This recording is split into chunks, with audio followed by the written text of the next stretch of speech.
Evento organizado pelo Instituto de Relações Internacionais.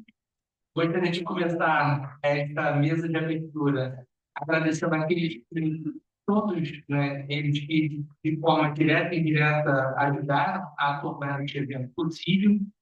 Eu gostaria de começar, claro, agradecendo a instituição de todo o apoio logístico e operacional, a equipe do Núcleo de Pesquisa e Publicações do Instituto, bem como também o setor de comunicação.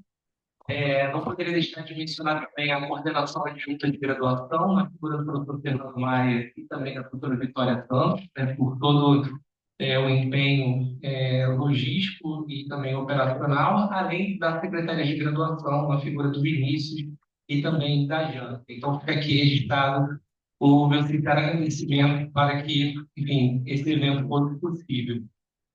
Como eu sempre falo na mesa de abertura do seminário de graduação, esse é um momento muito especial, muito único que nós temos de nos encontrar. É uma oportunidade que alunos e professores se reúnem para refletir sobre temas extremamente relevantes e atuais da política internacional. É um evento que a gente já vem organizando desde 2010, então é sempre muito bom quando nós estamos aqui para refletir sobre os assuntos propostos pelos professores do quadro docente. Nesse ano, nesse segundo semestre de 2024, essa é uma temática que reforça, de certa maneira, o protagonismo tanto do Instituto de Relações Internacionais, como também da própria PIB, em assuntos de extrema relevância da política internacional. E, como sempre, a gente traz aqui especialistas e convidados de referência para refletir sobre essa temática. Né? O título do seminário desse segundo semestre é Repensando a Migração Internacional e Refúgio no e a partir do Rio de Janeiro. Então, um seminário que está organizado em 5 dias, começando hoje, quarta-feira, quinta, sexta e segunda e terça da próxima semana. Então, sem mais delongas, eu queria passar a palavra para o professor Roberto Yamato, do Instituto de Relações Internacionais, para que fale um pouquinho sobre a proposta e os objetivos desse seminário do segundo semestre de 2024. Queria agradecer enormemente por você ter organizado, né, esse importante seminário que você vai falar um pouquinho melhor para a gente agora. Obrigado.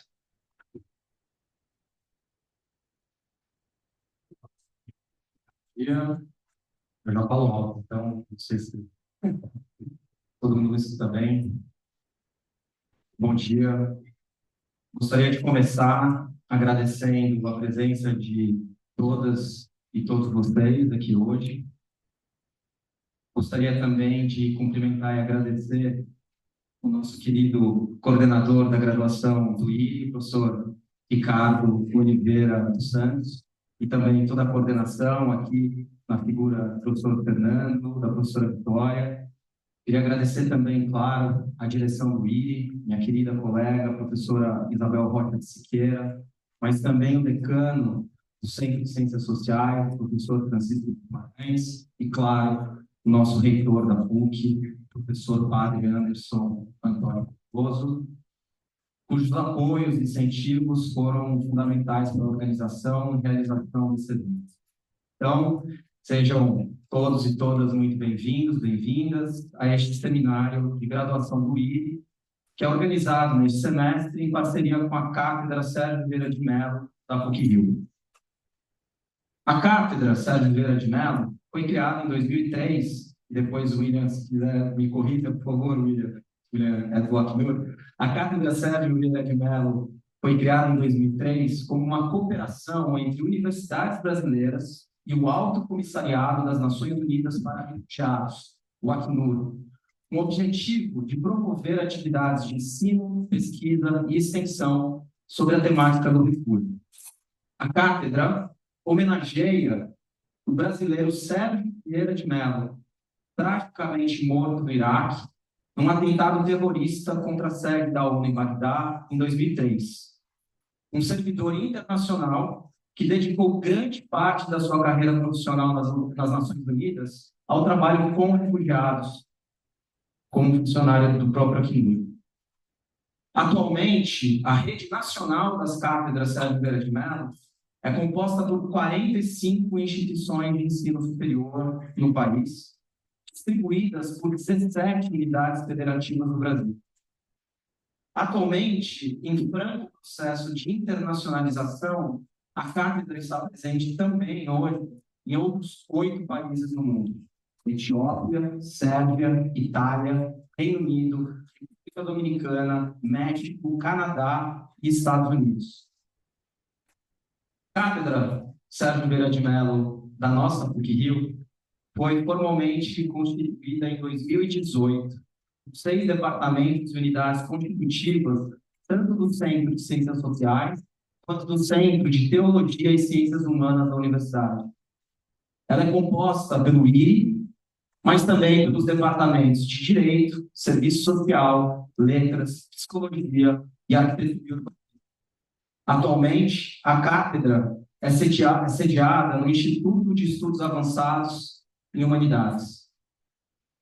Alinhada à missão da PUC-Rio, a cátedra da PUC tem um compromisso ético de promover atividades de ensino, pesquisa e extensão que colaborem para a construção de uma sociedade baseada no respeito e na proteção de todas as pessoas humanas, e de modo especial das populações em situações de maior vulnerabilidade.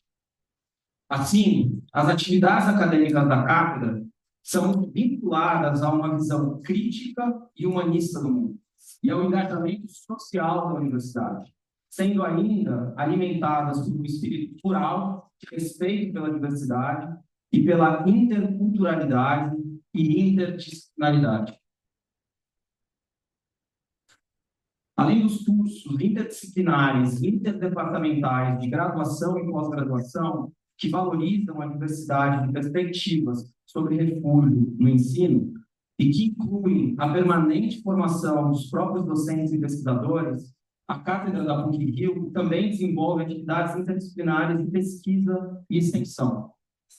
Com o apoio do Instituto de Estudos Avançados em Humanidades da PUC-Rio e da FAPESP também, a cátedra já promoveu 4 missões de pesquisa de campo em Roraima, com professores e alunos da PUC-Rio, e de 2022, vem semanalmente realizando um projeto de extensão com alunos venezuelanos na Escola Municipal Professora Zuleika Nunes de Alencar, na Barra da Tijuca, aqui no Rio de Janeiro.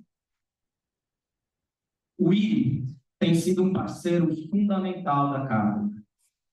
Em 2019, por exemplo, o IRI foi fundamental para a organização e realização do 10º Seminário Nacional de todas as cátedras Sérgio Vieira de Mello, coorganizado pela nossa cátedra da PUC-Rio e pelas cátedras da UERJ, da UF e da, então, Fundação Casa de Cuba. E foi sediada, na sua maior parte, aqui no próprio campus da PUC. Mais recentemente, o IRI foi fundamental um projeto de cooperação entre a nossa cátedra e o Comitê Estadual Intersetorial sobre o tema, o CEIPAR, aqui do estado do Rio de Janeiro, num projeto de pesquisa que culminou na elaboração do dossiê Migração e Refúgio do Estado do Rio de Janeiro, em que se mapeou os dados preliminares sobre o perfil de migrantes e o fluxo migratório no estado do Rio de Janeiro por regiões, e que foi publicado em janeiro deste ano, no contexto da primeira Conferência Estadual de Migrações, Refúgio e Apatridia do Estado do Rio de Janeiro, conferência esta realizada no âmbito da segunda Comigraf, a segunda Conferência Nacional de Migrações, Refúgio e Apatridia, que inclusive o evento nacional final vai tomar lugar em Brasília nos próximos dias 8, 9 e 10 de novembro, e na qual muitos de nós estaremos fazendo. Foi nesse contexto de colaboração e parceria entre o IRI e a Cátedra Sérgio Vieira de Mello da PUC-Rio que este seminário foi concebido e organizado com muito carinho. Por isso, além de agradecer a nossa direção, a nossa coordenação, eu gostaria muito de agradecer as minhas queridas colegas, na presença aqui da minha querida colega Tereza, do Departamento de Letras, mas também nossas queridas alunas e alunos da cátedra, a querida Suzana Velasco, pesquisadora de pós-doutorado do IRI da cátedra, as minhas orientandas de iniciação científica Alice Araújo e Lorena Chinês, as queridas alunas do PET e TEP do IRI, e muito, muito especialmente a Cláudia Darzi, a Luiz Secreto, a Vitória, a Ana Lívia Leão, a Isabelle Bernardes e a todas as demais funcionárias e estagiários do Núcleo de Pesquisa e Publicações e do setor de comunicação do IRI, sem as e os quais seria impossível organizar e realizar um evento como esse. Então, fica aqui meu agradecimento mais sincero a todas e todos vocês.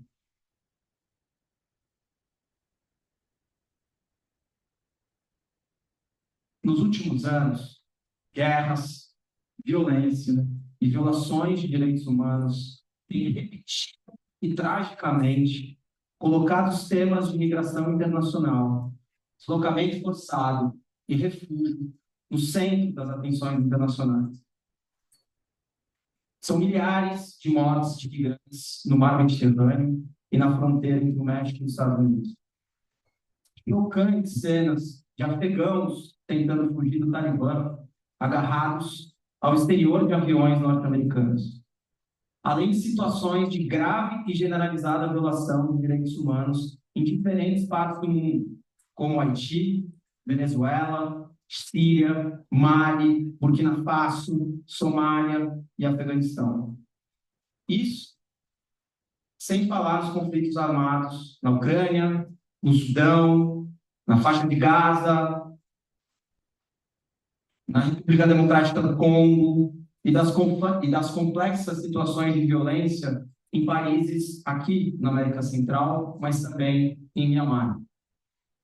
Nesse contexto, crescem as medidas de securitização e criminalização, eu diria até animalização, desumanização das migrações, impulsionadas pela ascensão da extrema-direita em diferentes regiões, mas também, por outro lado, surgem e brotam formas de mobilização política e resistência. No fim de 2023, o mundo tinha mais de 117 milhões de deslocados à força e 281 milhões de imigrantes. No Brasil, guardadas as devidas proporções, isso não tem sido diferente.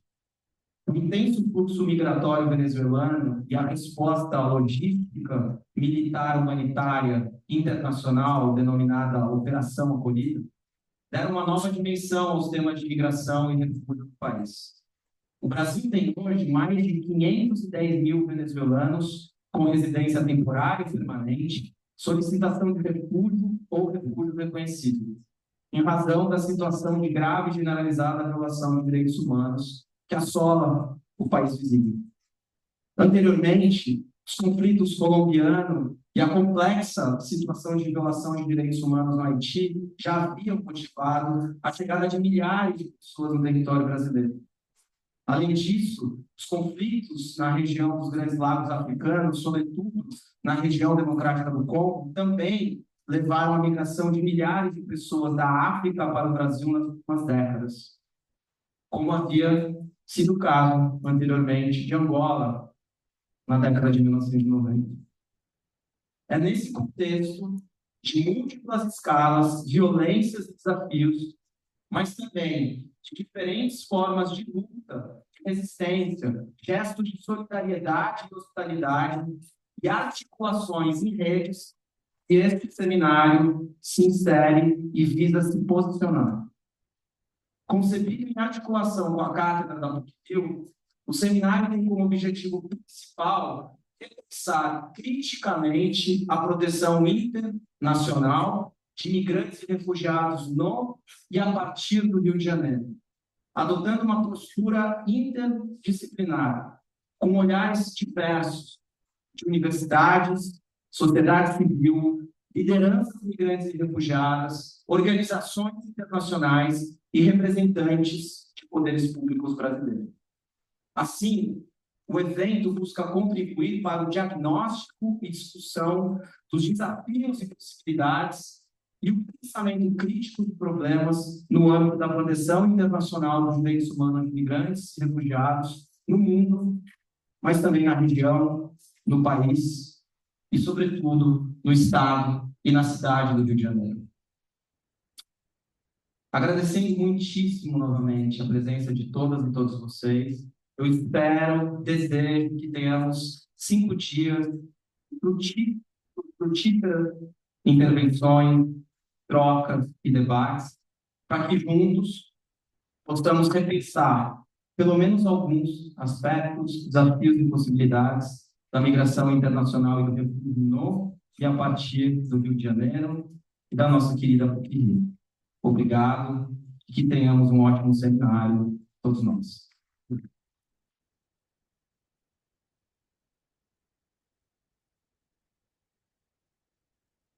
Obrigado, Betinho.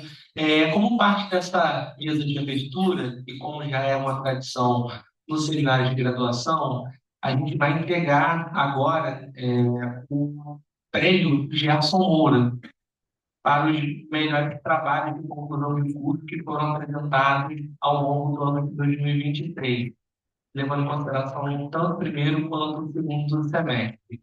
Como vocês sabem, esse prêmio é um prêmio que leva o nome de um antigo professor do Instituto, né, o professor Gerson Moura. Ele ingressa na universidade como professor auxiliar ainda em março de 1970.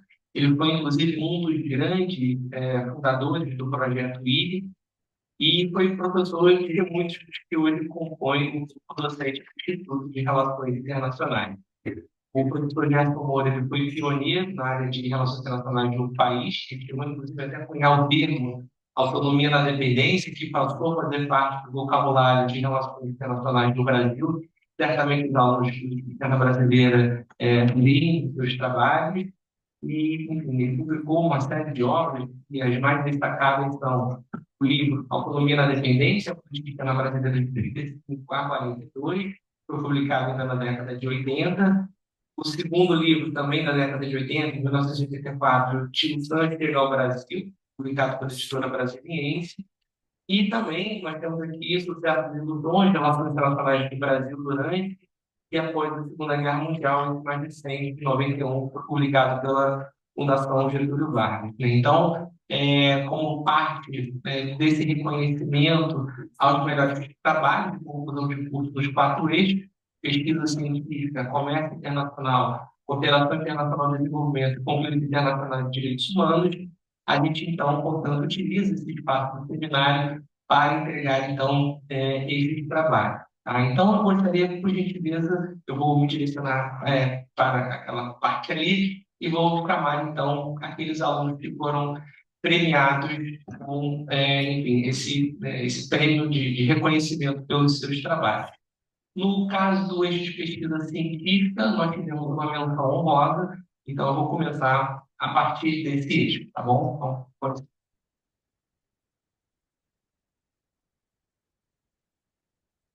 Bom, então, para receber o prêmio de menção honrosa, eu gostaria, por gentileza, de convidar a aluna Beatriz Muniz Santos Teixeira Martins.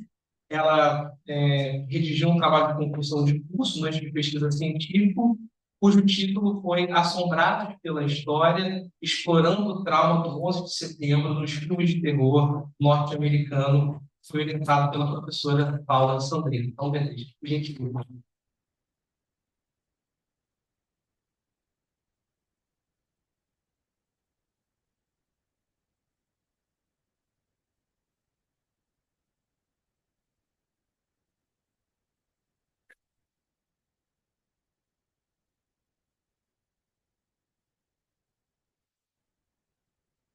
Ainda no eixo de pesquisa científica, eu gostaria de convidar a aluna Maria Rita Monteiro Moricone, por ter seu trabalho de conclusão de curso escolhido pela banca examinadora como vencedor do Prêmio Gerson Moura, na categoria Melhor Trabalho de Conclusão de Curso no eixo de pesquisa científica. E o trabalho dela leva o título Fronteiras da Subjetividade, reflexões sobre a função da expressão estética no processo de construção de agência e voz política de crianças venezuelanas em busca de refúgio no Brasil.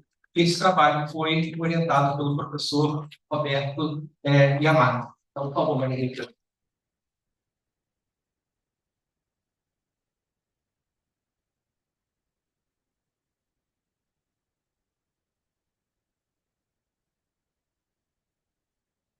Claro. Cada vez que eu. Assim, claro.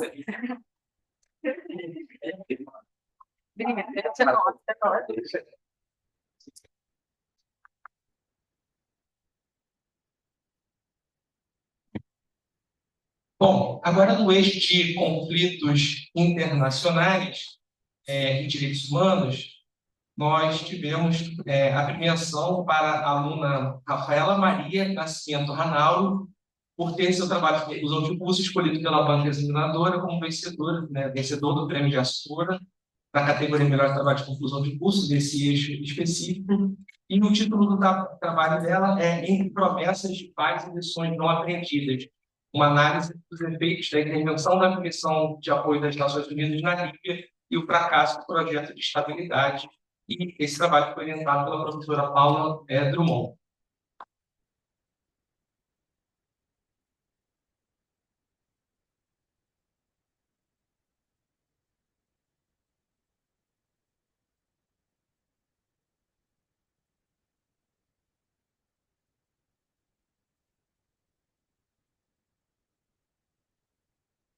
Bom, agora ela está nos acompanhando remotamente, ela está na Alemanha, infelizmente não pode estar aqui, por um excelente motivo, né, Giovana? Ela está cursando o mestrado neste país, e ela, os pais estão aqui, o pai dela está aqui para receber o prêmio.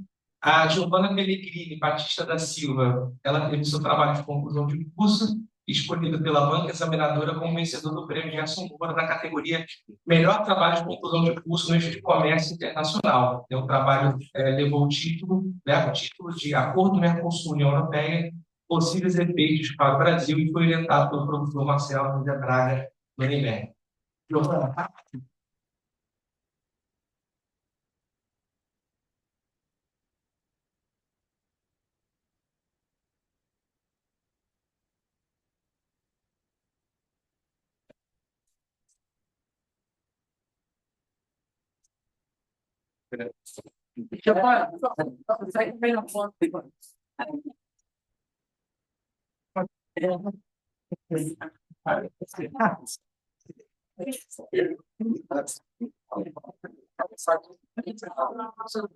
Bom, e por fim, não menos importante, eu gostaria, por gentileza, de convidar aqui à frente o aluno Caio Oliveira da Rocha.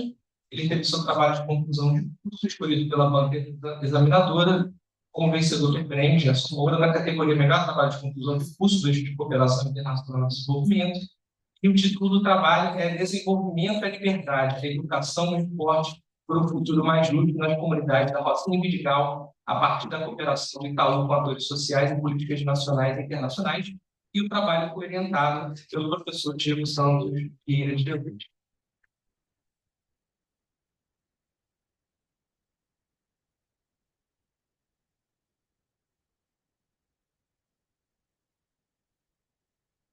Licença, pessoal. Vocês me escutam bem? É só uma mensagem para minha avó, que há 50 anos trabalha na Rocinha com atividade social, escritora política, e, sem querer, mais uma vez, ela desenvolveu o trabalho dela através de mim, e hoje eu estou aqui podendo trazer uma parte disso para a faculdade, que ela não teve a oportunidade de estudar e tal. E, enfim, é só uma felicidade poder dar isso para ela também. É isso.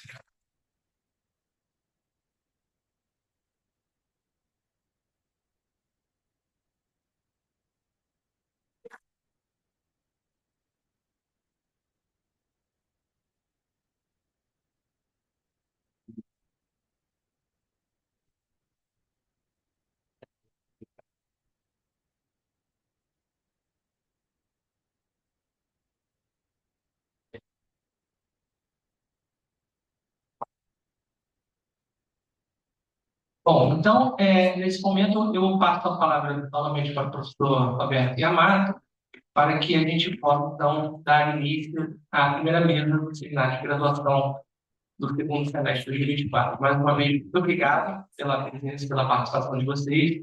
Eu desejo um excelente seminário e também que vocês tenham excelentes cursos ao longo desses 5 dias. Muito obrigado. Bom, a gente vai dar início, então, à primeira mesa, mas antes disso, eu queria aproveitar para cumprimentar e agradecer aqui as presenças ilustres dos meus queridos colegas, né, o professor Francisco de Guimarães, o nosso decano de Ciências Sociais aqui da Universidade, e a nossa querida, minha querida colega, professora Isabel Rocha de Siqueira, que é a diretora do IRI. Muito obrigado pela presença de vocês. Vocês estavam em outras reuniões, então, muito obrigado mesmo. Bom, vamos então dar início à primeira mesa do seminário, intitulada Repensando a Situação de Imigrantes e Refugiados no Rio de Janeiro, juntamente com a segunda mesa, que tem o mesmo nome e que tomará lugar aqui também amanhã, nesse mesmo horário. Esta mesa visa repensar a situação de imigrantes e refugiados no Rio de Janeiro, a partir de olhares diversos de lideranças migrantes e refugiadas, da sociedade civil, de organizações internacionais e de representantes dos poderes públicos brasileiros. O objetivo é diagnosticar problemas e desafios, bem como debater e discutir possibilidades, lutas e caminhos a perseguir na política pública, na sociedade civil e na academia. E para isso vamos contar com a ilustre presença e participação de queridas colegas e referências para mim, que são nossos convidados e convidadas hoje. Então, por favor, Catalina Rebolo, por favor, Eliane Almeida, por favor, Danger Uscateg, Larissa Gentiana e William Laureano, por favor, me acompanhem aqui na mesa.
Dado o nosso adiantado da hora, eu vou rapidamente introduzir as nossas convidadas e os nossos convidados e imediatamente vou passar a palavra nessa ordem da apresentação, mais uma vez agradecendo com profundidade a presença e participação deles aqui nesse evento. Catalina Rebolo, imigrante colombiana, liderança do movimento de imigrantes no Brasil, mãe, pós-doutora, doutora e mestre em Psicologia de Comunidades e Ecologia Social pelo Instituto de Psicologia da UFRJ, onde também é atualmente professora visitante. Ela é ainda uma delegada eleita para representar o Estado do Rio de Janeiro na segunda Conferência Nacional de Migrações, Refúgio e Apatridia, a segunda Comigrar, que será realizada em Brasília nos próximos dias 8, 9 e 10 de novembro. Eliane Almeida, doutoranda do programa de pós-graduação em estudos interdisciplinares sobre mulheres, gênero e feminismo da Universidade Federal da Bahia, mestre em Direito pelo programa de pós-graduação em Direito da Universidade Federal do Estado do Rio de Janeiro. Atualmente é a superintendente de promoção e defesa dos direitos humanos da Secretaria de Estado de Desenvolvimento Social e Direitos Humanos do Rio de Janeiro. Danger Uscateg, originário da Venezuela, é diplomado em Direitos Humanos Indígenas e tem pós-graduação em Direitos Humanos. Com vasta experiência em organizações internacionais, atuou também na Operação Acolhida em Roraima. Atualmente, é o vice-coordenador do equipamento municipal CAI-Rio, onde desempenha funções estratégicas para garantir o acesso a direitos da população imigrante dentro do município do Rio de Janeiro. minha querida amiga Larissa Titirana, graduada em Direito, advogada, mestra em Direito Internacional pela UERJ, é a coordenadora de proteção do Programa de Atendimento a Refugiados e Solicitantes de Refúgio, PARES, da Caritas Rio de Janeiro. E William Laureano, doutor em Relações Internacionais pela Universidade de Sussex, no Reino Unido, é mestre, pós-doutor e professor visitante do Programa de Pós-Graduação em Relações Internacionais, Santiago Dantas, graduado em Relações Internacionais pela PUC São Paulo e em Direito pela USP, atuou como coordenador do setor de proteção legal do Centro de Referência para Refugiados da Caritas Arquidiocesana de São Paulo e atualmente é associado de proteção do escritório do Aquilino, em São Paulo. A todas e todos vocês, eu agradeço muitíssimo o aceite e a presença e a participação nesse evento e passo, então, a palavra para a querida Catarina, tá bom? Obrigado, cara. Claro, pode ser. Pode ser. Olá, bom dia para todas as pessoas que estão neste auditório esta manhã. Eu sou uma mulher branca, de estatura média, estou vestida com um saco de jeans, umas botas, uma roupa escura, tenho uma trança, uns óculos e estou sentada. Atrás de mim vai ser projetada uma apresentação em tonalidades monocromáticas, apresentando a temática da minha eleição para falar com vocês hoje.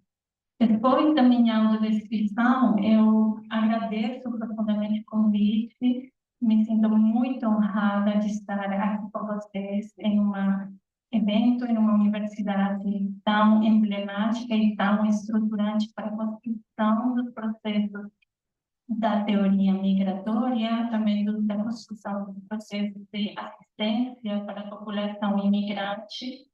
Eu sou colombiana, como bem falou Beto, e estou articulada e quero falar com vocês desde o lugar como delegada e militante do movimento social de migrantes no Brasil. Então, desde este lugar de enunciação, gostaria de lhes fazer a seguinte problematização para pensar juntos neste seminário tão importante. Muito, muito obrigada pelo convite para todas as pessoas organizadoras.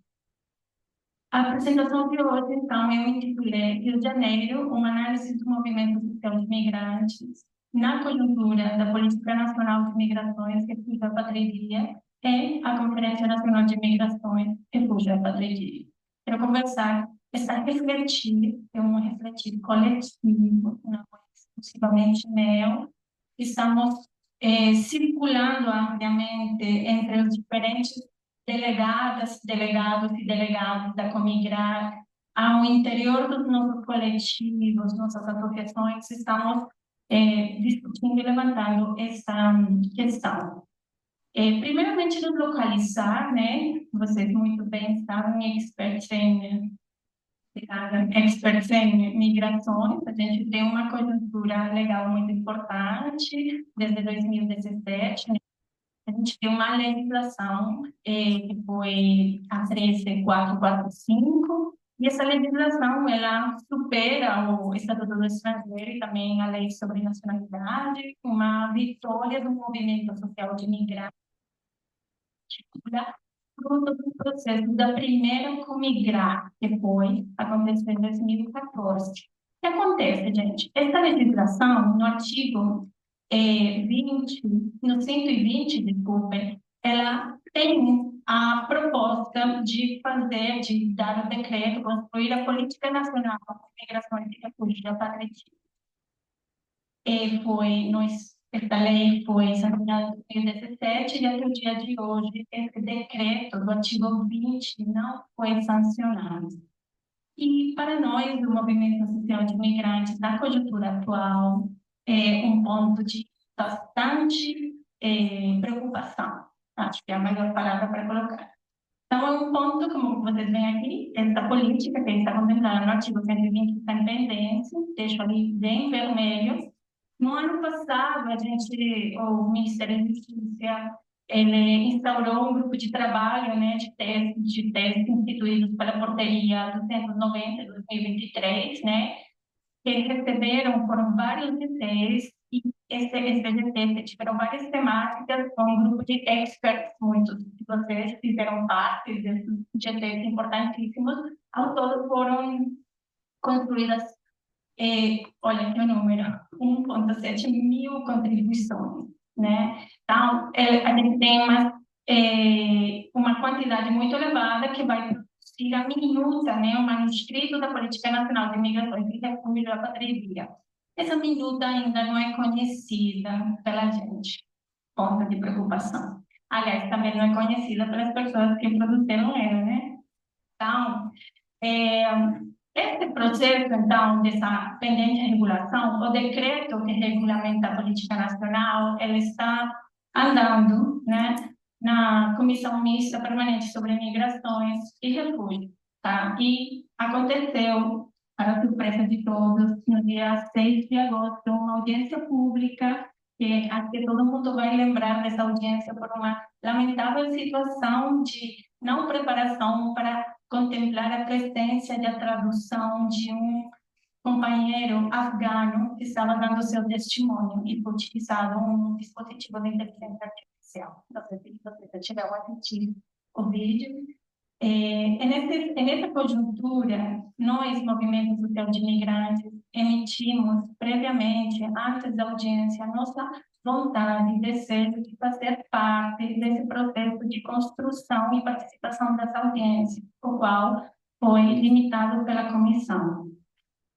Então, desde esse primeiro momento da apresentação desse bem nítido, nossa grande preocupação nesse processo é que não estamos também sendo contemplados. Entendemos que a minuta da política pública dessa feita não é alterável, mas sim gostaríamos de ser contemplados nos processos da presença nas audiências que estão se dando. Então, é muito importante destacar que a política pública, assim, a Política Nacional de Migrações prevê parceria do governo federal com estados e municípios para atendimento de imigrantes e refugiados que chegam ao Brasil e também para os imigrantes internos. Esses atendimentos devem contar com participação de empresas, órgãos internacionais e movimentos sociais. Essa está fonte da Comissão Mista mesmo.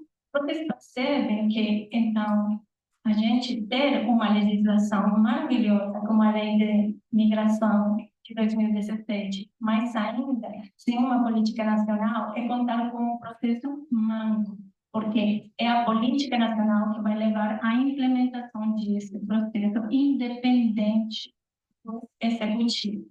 O decreto vai ser sancionado pelo presidente, sim, e a gente também tem, como movimento social, reconhecemos que temos pressa por isso, porque desde 2017 não esteve na pauta, e agora vamos que aconteça. Mas também somos muito conscientes da importância desta política, já que ela não depende do período do executivo. Então, aqui estou mostrando um pouquinho o capítulo 10º, o artigo, não vou ler para ser mais ágil, né? Mas aqui o Executivo Federal poderá estabelecer planos nacionais e outros instrumentos, ou seja, realmente a política é com que a gente vai fazer fruto de todos os direitos alcançados pela legislação. Não temos ainda política nacional de imigração e patria, uma profunda preocupação que tem sido feita, então, para suprir essas necessidades. Eu acho que meus companheiros de mesa vão se aprofundar. Os municípios têm promovido locais que atendam essas parcelas da população, mesmo ainda assim uma diretriz nacional a ser seguida. Na política municipal de proteção dos direitos da população imigrante, que foi sancionada pela Lei 7730 de 2022. A gente também conta, nesse contexto, com o selo Migracidades, criado em 2020 por uma parceria da OIM também e da Universidade do Rio Grande do Sul, pela qual muitas cidades estão recebendo seus processos de assessoramento da OIM para entrar e construir seus planos, suas políticas e esses processos. E há que destacar historicamente a importância nesse processo da construção das políticas municipais, estaduais, o processo da política municipal de migrantes da cidade de São Paulo, que também datou um momento até anterior, tá, nesse processo de construção até da primeira Comigrar, né? Porque a primeiríssima Comigrar foi um processo muito pequeno municipal antes de 2014, 2013, da cidade de São Paulo. Aquela Comigrar é a que vai dar um insumo para a construção da política municipal de São Paulo. Detalhe, a Comigrar de São Paulo, ela aprovou municipal 45 propostas naquele momento. A nossa, essa é outra dica que quero deixar solta, essa é nacional segunda, que estamos tendo agora nas próximas semanas, solamente quer aprovar 30 propostas. Nós, como delegados, também estamos muito preocupados por esse número. Fecho parênteses. Então, o que estamos ficando? Estamos vendo que há três processos acontecendo nesse momento em paralelo. Há um processo de uma Conferência Nacional de Migrações, que estamos indo agora em novembro. Também, em paralelo, está construindo um plano nacional de migrações de cuja patria. E está acontecendo, como eu falei com vocês previamente, a construção do decreto da política nacional. Só que vocês veem a seta ali, uma para um lado, outra para o outro. Não estão conversando. E a gente, como movimento social, está profundamente preocupado, porque as propostas que vamos aprovar na Comigrar, elas são de caráter consultivo. Já para o movimento isso não é muito agradável, mas está, pelo menos, a gente tem isso também. A primeira Comigrar foi de caráter consultivo. Então, vamos gerar aquele livro que vai servir, mas não temos nenhuma garantia que essas propostas, que temos tido um trabalho gigantesco para fazer em todo o Brasil, vão realmente ser contempladas pela Comissão Mista da Câmara. E a gente está tensionando e falando isso com vocês também para se tomarem esse tensionamento. Precisamos chegar lá, que essas duas setas se encontrem e que não simplesmente a Comigrar e o Plano Nacional, porque o Plano Nacional é importante, mas é concreto, tem um prazo para ser executado no processo de autogoverno. Depois, que vai ficar com a gente, então, tem tudo que está articulado.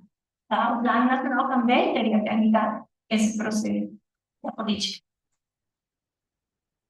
A gente precisa que reivindicar, assim, precisamos dos nossos direitos de moradia, trabalho decente, regularização migratória, justiça, educação, assistência social, bancarização, cultura, esporte, direitos das crianças, dos adolescentes, das mulheres, das pessoas LGBT. Todas nossas propostas estão girando nos diferentes CLCs da comunidade nesse processo. Mas, na lamentável e atual conjuntura que estamos vivenciando, de um retrocesso, muito bem Beto falou na abertura desse evento, de um profundo retrocesso na política de securitização das fronteiras no Brasil, estamos deparados com vários elementos que nos preocupam profundamente. Sim, trago aqui algumas matérias destas que a gente não são alheias, estamos vivenciando no último mês toda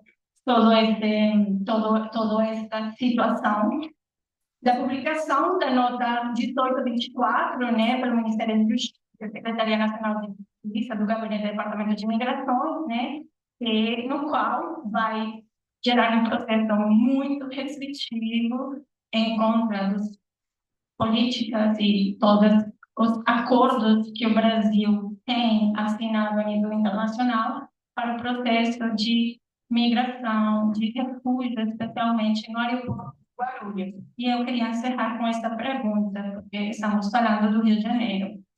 Isso está se dando agora, a nota técnica está funcionando, está em ação em Guarulhos e Galeão. O que vai acontecer com a gente? O fluxo, como está agora? Quanto aumentou? Porque para a gente é nítido, como movimento social, que esse aparente descobrimento que faz a nota técnica, que somos rota de migração e de coiote, etc., que fala com detalhe, para a gente não é uma novidade. Para a gente, a mobilidade, ela está em processo e as rotas globais de migração são estudadas pela gente há muito tempo, né? Então, isso está aí como uma novidade e uma implicação tem uma tonalidade política que a gente precisa entender. E as afetações também, que essa restrição em Guarulhos vai trazer para nosso aeroporto, que é o segundo mais transitado depois de Guarulhos. E os processos que isso vai implicar também na construção das políticas municipais e estaduais aqui do plano nosso, né? Estadual e da política municipal. Muito obrigada.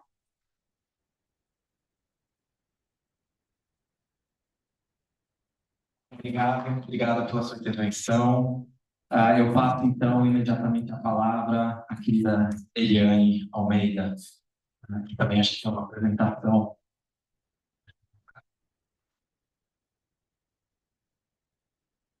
Bom dia a todos e todas. Com a minha apresentação, né? Tenho bastante. Então, eu conheço alguns de vocês, né, de alguns que fiz pela PUC, e agradeço ao Beto e todo o corpo da universidade, né, pela abertura, né, pela acolhida e por tocar esse tema, né, com tanta seriedade, com tanto carinho mesmo, né, o movimento Beto falou assim, de pessoas afetivas, né, e é um pouco disso, assim, sempre que eu entro na PUC, não tem como não lembrar desse trabalho que a gente tem feito conjuntamente. Hoje eu estou, né, como superintendente de promoção e defesa dos direitos humanos. Quando eu estava na IBL com vocês, eu estava como coordenadora de política de imigração e refúgio, e eu falo disso porque agora a gente tem, né, dentro da nossa estrutura, não dá por causa da luz, mas não tem problema, que a gente tem no governo do Estado, né, que é o local que eu estou, na Secretaria de Desenvolvimento Social e Direitos Humanos, a gente tem diversas pautas de direitos humanos, não apenas migração e refúgio, né? Como superintendente, eu administro 6 políticas de Estado, que é a política de migração e refúgio, enfrentamento ao tráfico de pessoas e trabalho escravo, educação e direitos humanos, programa de proteção à vida, tem que falar, que eu esqueço, muita coisa. Eu quase estar agora com uma nova coordenação de prevenção e enfrentamento à letalidade infantil e justiça internacional, memória e verdade. Então, a gente tem, né, só dentro da minha superintendência, essas 6 políticas, fora todas as outras que o governo do Estado trabalha e que a gente, de vez em quando, entra numa intersecção, né? Por exemplo, tem a superintendência de políticas LGBT. E quando a gente atende um migrante que é LGBT, né? Então, a gente tem que fazer políticas conjuntas. Então, é muito importante esse trabalho que a gente tem feito em diferentes pautas, de maneira articulada, intersetorial, né, para dar um melhor tratamento para aquele caso que a gente pega, que é uma bandeira nossa. O migrante que vem, ele não pode ser reduzido, estereotipado apenas como um migrante. Ele é um ser humano completo, complexo, que vai vir com diferentes demandas em diferentes áreas. E a gente tem que estar preparado para atendê-lo dentro de todo esse universo deles. E uma questão que é a gente está em direitos humanos. Isso também é um ponto muito conflitante, né? Hoje mesmo eu recebi uma mensagem de uma liderança que estava assim, eu vou participar de um edital de cultura, o que é que vocês podem fazer? Como direitos humanos, nada, a não ser que no edital proíba a participação de imigrantes, ou então você achar que seu projeto não for aprovado você ser migrante, que aí entra um caráter de discriminação, que é o que a gente chama de xenofobia, é a discriminação motivada pelo país de origem daquela pessoa. Quando há esse tipo de violação, esse tipo, né, de barreira de acesso em razão da nacionalidade ou em razão do espaço migratório da pessoa, é que entra a participação, né, dos direitos humanos. Dentro da política de imigração e refúgio, a gente trabalha com o que a gente chama de integração local. A gente não combinou a apresentação aqui, mas eu gostei muito da Catalina ter sido a primeira, né, que ela trouxe essa abordagem, né, da legislação para vocês. E é importante, né, ressaltar que a gente, no governo do Estado, a gente não toca política nacional. Então, por exemplo, essa decisão de Guarulhos, a política nacional, né, a gente também fica passivo sobre ela. A gente tem que seguir os norteadores do governo federal, porque a migração ainda é tratada como um aspecto de segurança pública, né, historicamente sempre foi vinculado ao Ministério da Justiça e Segurança Pública e hoje ainda é o ministério mais forte nessa tomada. Então, a gente também, né, tem que cumprir o que a diretriz federal está determinando para a gente. O que a gente faz quando, né, esse migrante refugiado chega aqui? A gente trabalha com a integração local. Então, eu não posso, e a gente recebe muitas mensagens, né? Ah, tem um afegão que está sofrendo, está sendo perseguido e quer chegar ao Brasil. Eu não posso fazer nada, eu não posso mesmo, porque eu vou estar interferindo na soberania nacional. Então, eu só posso cuidar do migrante refugiado, apoiar, né, tratar das políticas que temos a oferecer quando eles chegam no meu território. E meu território é o estado do Rio de Janeiro, são 92 municípios. Então, se tiver em Minas, eu não tenho atribuição para atuar. Se está em São Paulo, não tenho atribuição para atuar. Nem, muito menos, em outro país. Então, não apoiamos nem a vinda e nem a ida, né? Também acontece que o imigrante chega aqui, quero ir agora para os Estados Unidos. A gente não pode fazer esse tipo de trabalho, porque a nossa competência é para a integração local, que é incluir, né, os migrantes e refugiados no que é oferecido para a população brasileira. Então, também por esse princípio, a gente não tem políticas diferenciadas, né? Então, assim, eu não tenho um auxílio financeiro para o migrante e refugiado. O que eu faço é incluí-los nos benefícios que temos para todos. Então, se existe Bolsa Família, se existe Minha Casa Minha Vida, não pode haver barreira de acesso para essa pessoa não nacional. É isso que a gente faz, é incluí-los no que é oferecido dentro do nosso território. Claro que aí temos as especificidades. Eu não posso só falar assim, você tem direito à Bolsa Família. A pessoa não vai saber qual o documento que ela precisa, onde ela tem que ir. Às vezes tem a barreira linguística, tem barreira cultural, de homens que estão falando com mulheres, ou mulheres que estão falando com homens. Então, a gente entra como um facilitador desse acesso aos serviços públicos, mas sempre reforçando que a integração local ela tem esse caráter da inclusão, o que é oferecido para todos os brasileiros.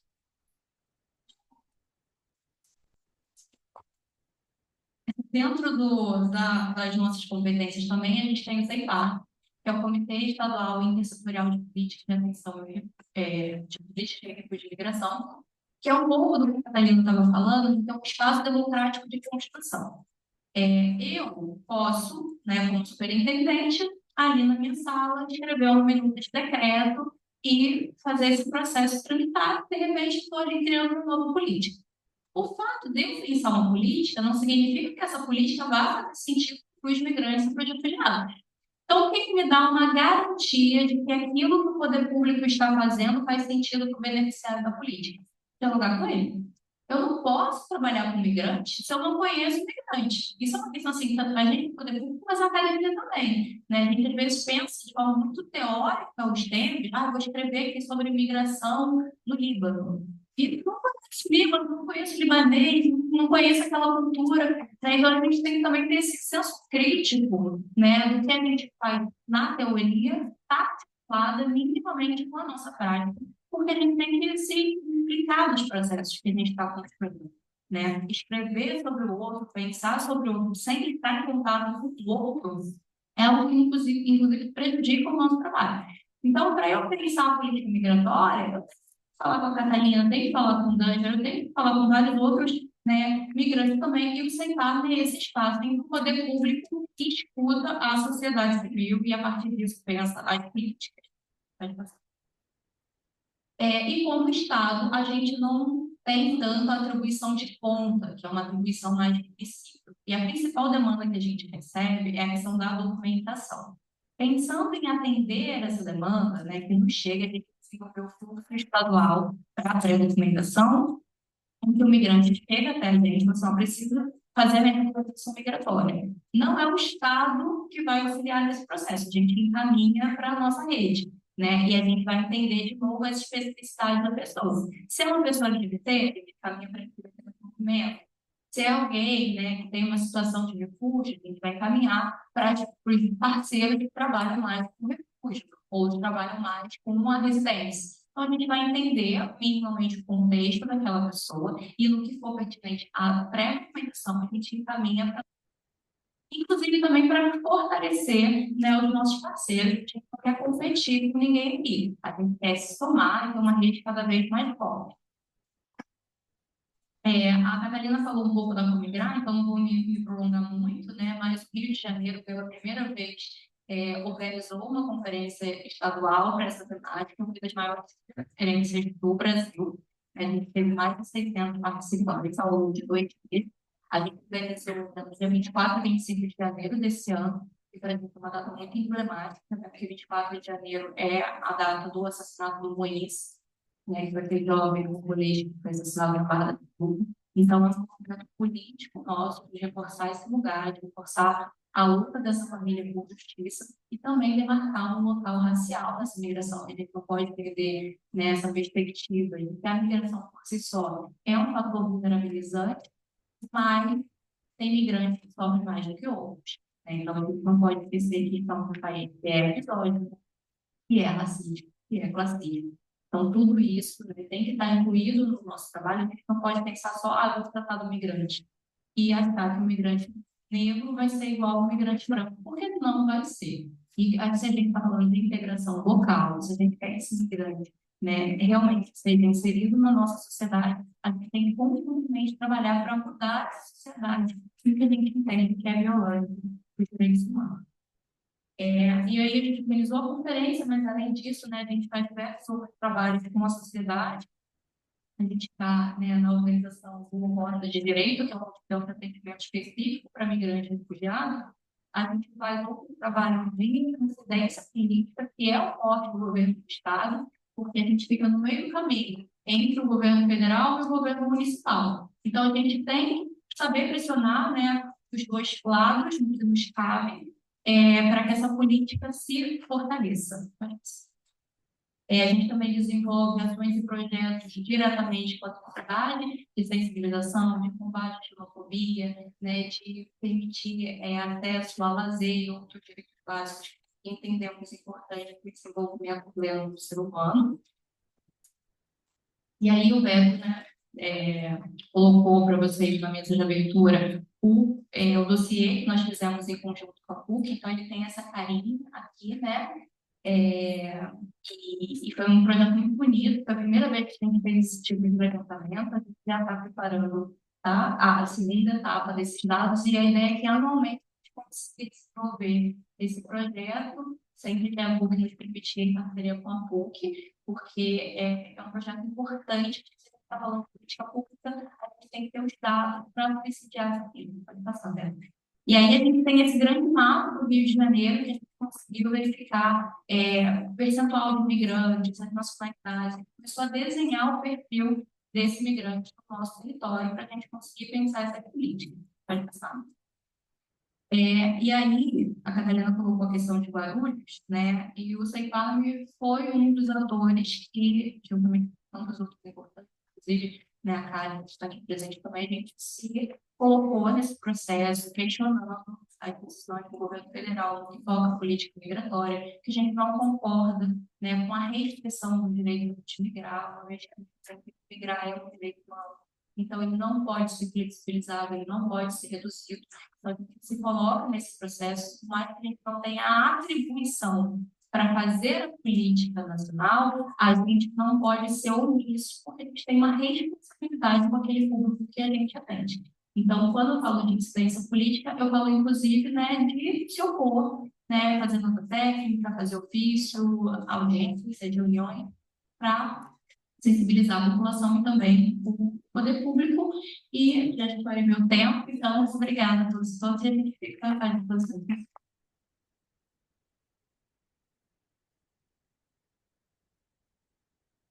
Querida, prazer. E tenho certeza que faremos de tudo para manter essa parceria. Muito obrigado. Eu passo então a palavra ao Danger. Danger, muito obrigado por aceitar o nosso convite.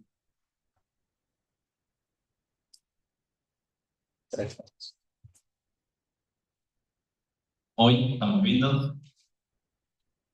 Bom, primeiramente queria agradecer o Beto e sua equipe técnica pela elaboração do evento. A reitoria também por ter permitido o espaço para ter esse debate, essa mesa de abertura do seminário, que é realmente fundamental para nós imigrantes e para você como sociedade do Brasil. Nós estamos dentro do território brasileiro e é fundamental para o crescimento da nossa sociedade.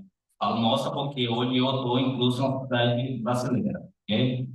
Então, como o Bento me apresentou, vou ser bem rápido com relação a isso. Eu sou formado em Direito, sou imigrante venezuelano, originário da Venezuela. Formado em Direito, tenho especialização em Direitos Humanos Universais e Direitos Humanos Indígenas. Na minha chegada, eu saí da Venezuela pela crise que acontece lá no meu país. E quando cheguei no território brasileiro, foi no auge, né, da migração em massa, especificamente na fronteira com o Brasil, a fronteira Brasil-Venezuela, que é o estado de Roraima. Ele sofreu uma crise muito grave porque teve uma migração em massa e o estado não estava estruturado para receber essa quantidade de pessoas. Então, o estado entrou em uma crise econômica, uma crise política, uma crise social. Foi o governo federal que decidiu, com a ajuda das organizações internacionais, dar esse suporte e essa estrutura que precisava o Estado de Roraima para poder receber e acolher essa população. Por isso, eles criaram a Operação Acolhido, que até hoje, desde 2016 até hoje, ela funciona ainda, recebendo ainda imigrantes em um menor fluxo, mas que ainda não parou.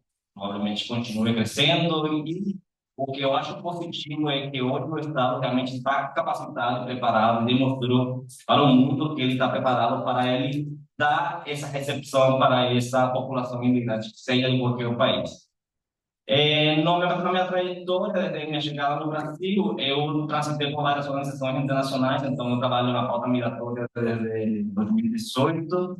Atualmente, eu sou o vice-coordenador do equipamento municipal, denominado CRAI Rio. Ele é o centro de referência e atendimento para imigrantes no município, especificamente no município do Rio de Janeiro, o qual realmente, quando eu cheguei, eu não vim para trabalhar nele, mas quando eu cheguei, eu participei do processo seletivo e foi um orgulho eu saber que existia um equipamento municipal que se responsabilizasse pela pauta migratória, porque é algo que eu falo muito com diversas pessoas. A migração é responsabilidade do Estado, porque é o Estado o Estado, quando eu falo Estado, é o Brasil, né? O Estado é que assina os decretos, é o que assina os tratados internacionais, é o que fala, eu posso acolher pessoas de outra nacionalidade. Então, é o Estado que tem que ter a responsabilidade de determinar o que vai acontecer com a imigrante quando chegar ao território, porque é bom recebê-lo, mas é bom também oferecer uma estrutura para que essa pessoa possa se integrar na sociedade do território. Então, eu passei no processo seletivo, fiquei muito feliz nesse momento, porque, como eu falei, foi algo que eu empenho pela minha trajetória dentro da pauta humanitária. Sempre trabalhei em organizações internacionais, então eu achava que era fundamental que existisse. O CRAI é o terceiro equipamento a nível nacional que se encarrega da pauta política a nível nacional. Existe um CRAI em São Paulo, existe um CRAI na Bahia e hoje existe um CRAI no município do Rio de Janeiro. O que oferece o CRAI? O CRAI não é uma organização assistencialista, ele é uma organização de assistência. Então, a gente se encarrega muito de dar orientação para as pessoas, a gente dá um suporte para as pessoas, para que as pessoas saibam que eles têm por direito. Culturalmente, as pessoas vêm, foi o meu caso, quando eu cheguei aqui, eu não sabia que eu teria direito à saúde gratuita. Então, o CRAI se encarrega de fazer todo esse tipo de orientação. Então, a gente oferece diversos serviços que são voltados para a inclusão da pessoa imigrante dentro da sociedade brasileira. Então, a gente oferece um serviço de assistência jurídica que ele é voltado para todo aquele direito que tem a ver com a documentação migratória da pessoa. Oferecemos um serviço de assistência social, ou a gente chama lá de serviço social, porque é um serviço que ele se encarrega de orientar os tipos de serviços, direitos e como é que você vai fazer para acessar esse serviço. Entendeu? Então, eu acho que é uma via para que a pessoa, quando chega, consiga se encaminhar dentro do direito que ele possui dentro do território brasileiro, que não é um direito que a pessoa diz eu tenho direito, é um direito que está na lei, que está na Constituição, está na lei de imigração, então é um direito que existe e às vezes, muitas vezes, por desconhecimento, a pessoa não tem como acessá-lo. Então, a gente se encarrega de fazer todo esse tipo de orientação para que a pessoa consiga fazer esse tipo de serviço. A gente também tem como serviço fundamental a aula de português como língua de acolhimento. A gente precisa, é um direito que a pessoa tem para poder se comunicar, para poder se expressar. Então, é fundamental que a pessoa, ao chegar, tenha a possibilidade, de forma gratuita, aprender o idioma para poderem se integrar na sociedade. Então, é um dos serviços fundamentais que a gente apresenta lá no CRAE. A gente tem também atendimento psicológico, porque assim, gente, quando a gente migra, às vezes a gente não sabe. Pelo menos quando eu migrei também, eu não sabia que eu precisava de atendimento psicológico. Mas por quê? É porque na minha cultura, quem precisa de atendimento psicológico é porque realmente está mal da cabeça. Tem problema de psiquiatra, é maluco. Só que não é assim. As pessoas realmente, quando a gente decide sair do país, a gente já carrega várias dores conosco, porque a gente deixa família, a gente deixa casa, a gente deixa muitas questões que são importantes para a gente, mas a gente decide sair por uma melhora, por um sonho, por um melhor familiar, um melhor futuro.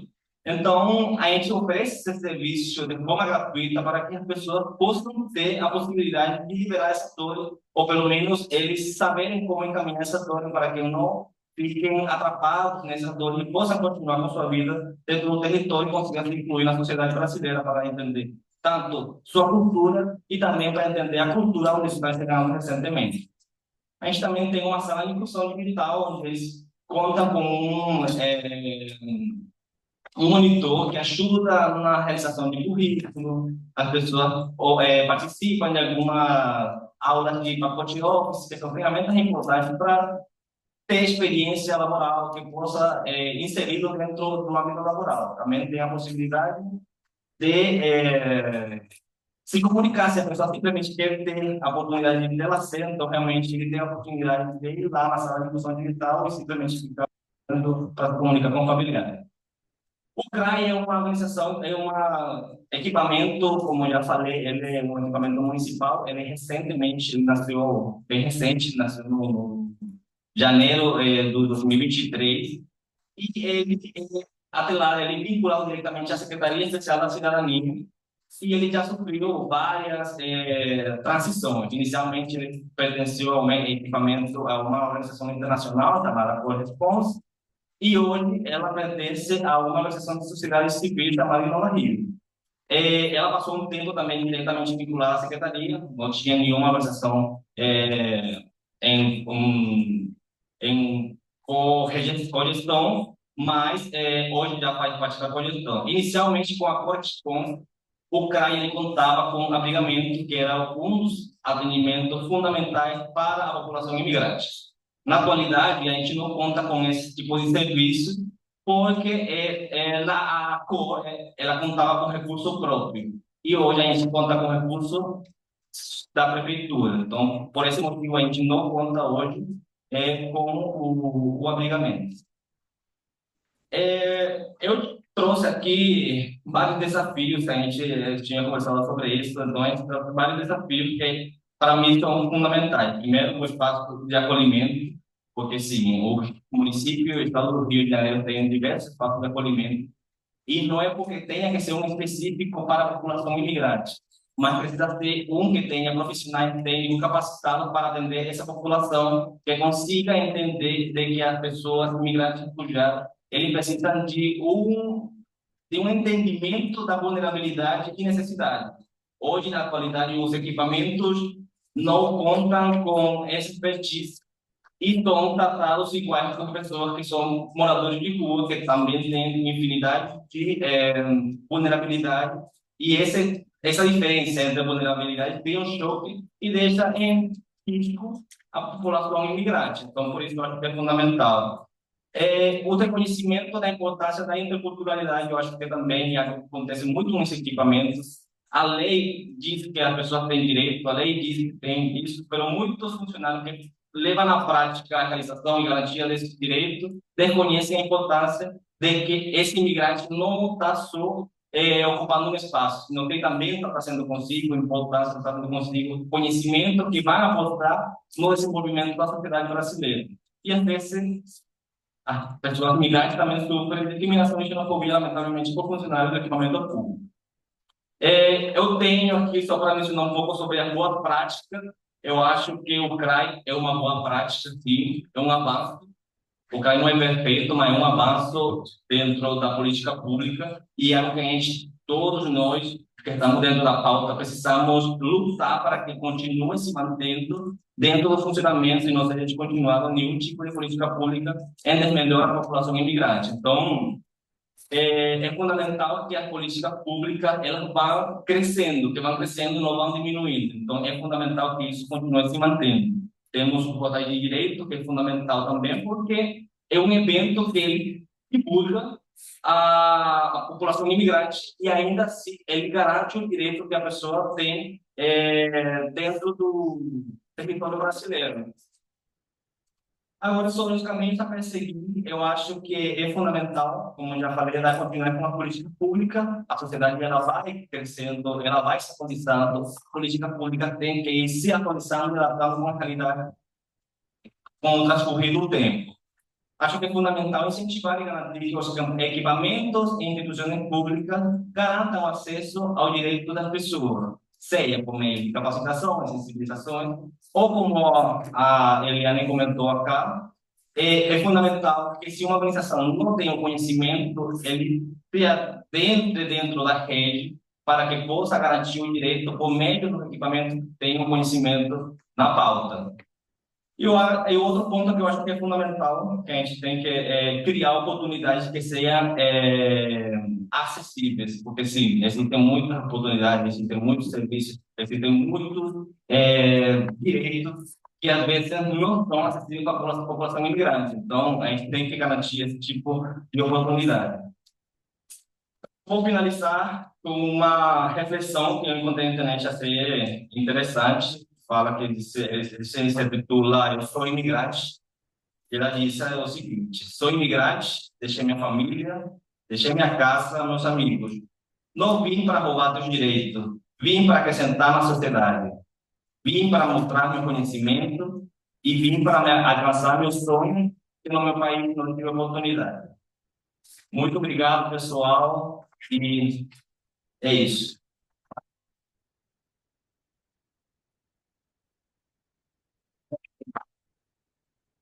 Nós que agradecemos. Muito obrigado pela sua intervenção. Obrigado a você. Agora eu vou passar a palavra à querida Larissa Gentiana, da Pares Caritas, mas, se vocês me permitirem, eu vou fazer uma breve quebra de protocolo, Larissa. Eu queria aproveitar a oportunidade para trazer à memória a figura de uma pessoa muito importante para a nossa cátedra e para a nossa universidade, que foi o nosso querido doutor Cândido. Doutor Cândido Feliciano, da Ponte Neto, foi diretor executivo da Caritas do Rio de Janeiro durante décadas. Foi professor aqui dessa casa, da PUC-Rio. Foi uma fonte de inspiração e apoio para toda a nossa cátedra, a qual ajudou a criar. E foi uma figura histórica na proteção dos direitos humanos de pessoas refugiadas aqui nessa cidade, aqui nesse estado, mas também aqui nesse país.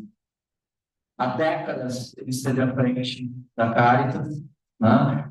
E sempre foi uma referência fundamental na política de proteção a refugiados, não só no Rio de Janeiro, mas em todo o Brasil. Foi um ator fundamental na ação da Igreja Católica, nas primeiras formas de acolhimento de sujeitos que fugiam de outros países e vinham para o Brasil, mas também de brasileiros que eram vítimas de perseguição durante a ditadura militar. Em todo o processo de construção da política de acolhimento a refugiados, desde a década de 70, na relação do Estado com a sociedade civil, o Dr. Cândido sempre foi uma pessoa extremamente fundamental. Então, eu gostaria de homenageá-lo aqui, tá? E lembrar do nosso profundo carinho, né, à Caritas e também ao Dr. Cândido. Obrigado, Clarice. Eu passo então a você a palavra. Bom dia, tudo bem? Obrigada. Vou começar agradecendo ao Beto pela homenagem. O doutor Cândido foi uma figura pioneira, né, na produção de imigrantes e refugiados aqui no Brasil, na Caritas. Acho que pode passar. Queria agradecer também pelo convite, os convites reiterados para estar na PUC. De fato, é um prazer estar com vocês, com os alunos, tanto da graduação quanto do mestrado. Então, sempre é um prazer poder compartilhar um pouco da experiência do trabalho, né, diário, cotidiano com refugiados. A Caritas, como o Beto disse, né, tem uma história de quase 50 anos.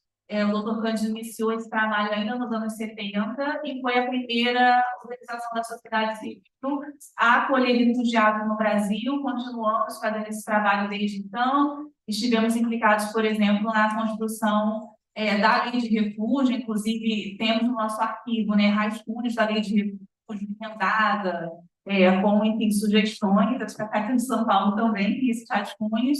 Então, é um prazer, né, participar dessa história. Pode seguir. Como eu só tenho 10 minutos, eu nem vou falar muito sobre o trabalho da Caritas. E a minha ideia hoje, né, aqui na mesa, é compartilhar um pouco do resgate histórico da evolução, né, do acesso à política pública aqui no Rio de Janeiro. É claro que, né, parte disso vem de uma diretriz nacional, mas falar de como foi evoluindo ao longo das últimas décadas o acesso a algumas principais políticas públicas e o que isso serve como lição para estudar no futuro. Pode passar. Então, um pouco sobre o atendimento aqui na Caritas, que traz algum nível de recorte, né, dos atendimentos de refugiados e imigrantes de 2023. Então, nós atendemos 76 nacionalidades, 3.326 pessoas, e as principais nacionalidades foram Venezuela, Colômbia, Angola, Afeganistão e RDC. E trazendo um pouco do resgate, esses números são mais difíceis, então, os números detalhados, a Caritas, ali nos anos 90, começa a receber um fluxo muito alto de angolanos, né, que saíram do seu país em razão da guerra civil. E depois essa população vai mudando e o Rio de Janeiro começa a receber muitos refugiados da República Democrática do Congo, e nos anos 2000 a gente já começa a receber muitos colombianos também. E aqui esse perfil do início dos anos 90 e início dos anos 2000 é basicamente de homens, adultos, jovens. Depois de um tempo, nos anos 2010, a gente começa a ver uma migração feminina, crianças chegando, mas esse início é basicamente de homens jovens, sem família, que conseguem sair dessas regiões de maior conflito. E aí, a partir de 2017, eu diria, na verdade, a gente começou a receber venezuelanos em 2016, havia um voo Caracas-Rio de Janeiro. Então, foram as primeiras pessoas que começam a chegar antes, né, desse fluxo na fronteira terrestre ser estabelecido, e já começa um indício de que algo não estava funcionando na Venezuela. Em geral, eram funcionários públicos que indicavam algum tipo de perseguição política, professores universitários que faziam oposição ao governo estavam sofrendo algum tipo de perseguição. Então, isso foi a primeira onda de imigração venezuelana em 2016, início de 2017, e aí depois, né, essa migração ela se aprofunda e o Rio de Janeiro passa a ter como principal população migrante no Rio de Janeiro, a Venezuela, os venezuelanos, que é o quadro que nós temos agora. A gente mantém historicamente, acho que desde, né, do final dos anos 90, anos 2000, os colombianos, né, com um fluxo significativo de imigração em várias áreas da Colômbia, mas especialmente da chamada Zona Roja, enfim, aí Cata pode explicar melhor, mas acho que especialmente de zonas, né, onde o conflito é mais aprofundado e difuso. Nós vimos um aumento, né, da chegada dos colombianos depois dos acordos de paz. Então, basicamente, o discurso que os acordos de paz não funcionaram e, na verdade, aprofundaram muita da violência que essas pessoas sofriam, especialmente em áreas rurais. E a República Democrática do Congo se mantém como um dos principais países desde os anos 2000 de migração e deslocamento forçado. No ano passado, nós tivemos uma mudança de perfil, que é a chegada dos afegãos especialmente na Baixada Fluminense do Rio de Janeiro. Pode passar. E aí, sobre direitos, acho que pode passar, sobre direitos e política pública documentação, pensando nesse quadro de evolução, nós tínhamos, esse é uma foto do arquivo da Caritas, nós tínhamos nos anos 90 e no início dos anos 2000, o documento oficial do refugiado e solicitante de refúgio era um quarto de uma folha de papel A4. Então, esse era o modelo que nós tínhamos à época. Validade, como vocês podem ver, uma validade de 3 meses do documento, que não permitia, né, que ele se desenvolvesse e fosse integrado de uma forma ampla aqui no Brasil. Depois de um tempo, esse papel, que era um quarto de folha, ele passa a ser metade de uma folha, mas o modelo é muito parecido. E essa é uma reivindicação, só para dizer que esse documento é de 93, muitos de vocês provavelmente não eram nascidos. Só para dizer que essa é uma reivindicação muito antiga, porque o documento principal do solicitante de refúgio continua sendo uma folha de papel A4, a gente pode passar.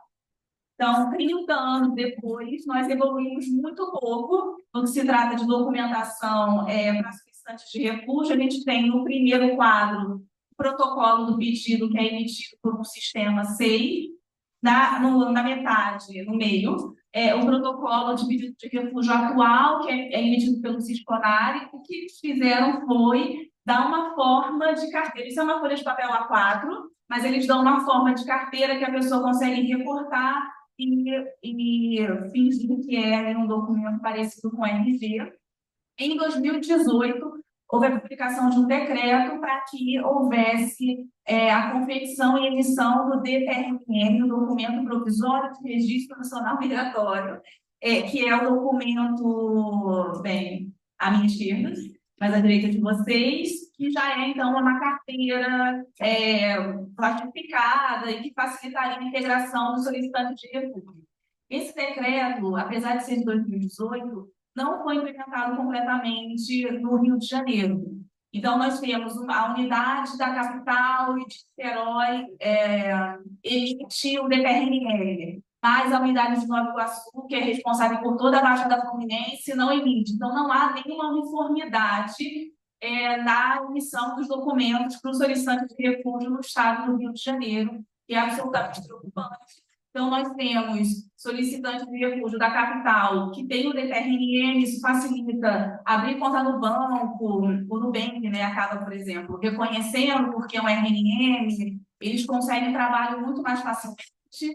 E você tem um solicitante que mora em Caxias, que só vai ter papel, só vai ter o protocolo de refúgio, não vai ter acesso ao DPRM. Então, é uma reivindicação histórica de décadas e décadas e décadas, que é uma questão que ainda não foi resolvida, e como a gente sabe, o documento acaba sendo a porta de entrada para a política pública e para a integração local, e nós temos esse grande obstáculo da folha de papel A4. E aí, seguindo sobre políticas mesmas, pode passar, por favor. Tem uma saúde. Sobre saúde, nós sabemos bem que, de acordo com a Constituição, a saúde ela é universal, ou seja, qualquer pessoa migrante, turista, né, brasileiro ou não, teria acesso à saúde.